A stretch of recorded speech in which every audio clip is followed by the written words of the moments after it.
Mafia రాజ్యం ఎవడిది అంటే నీ గుండె మీద చెయ్యి వేసుకొని నువ్వే చెప్పు. ఎవరు 10 సంవత్సరాలలో మాఫియా రాజ్యంలాగా పరిపాలించిర్రు? ఎవరు ప్రశ్నిస్తే వాళ్ళని ఎవరు లోపలేసిర్రు? ఎవడు హామీలు ఇచ్చి అమలు చేయకుండా ఫామ్ హౌస్లో పండుకున్నది ఎవడు? నీ ఏమైనాయి?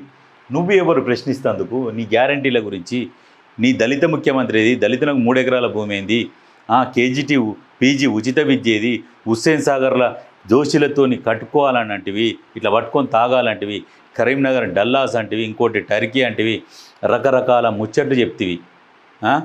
అటు పోతివి, ఆంధ్రాకు పోతివి, చేపల పులుసు తిని నాగార్జున సాగర్ నీళ్ళు మాకు 299 టీఎంసీలకే మాకు సాలు ఇంక ఎక్కువ వద్దని చెప్పేసి ఆడ సంతకం పెట్టి వస్తేవి. పోతివి పంజాబ్ రైతులకు చచ్చిపోతురని వాళ్ళకు చెక్కులు ఇచ్చి వస్తేవి. తెలంగాణ ప్రజల సొమ్ము. తెలంగాణ రైతులు చచ్చిపోతేనేమో పట్టించుకోలేదు.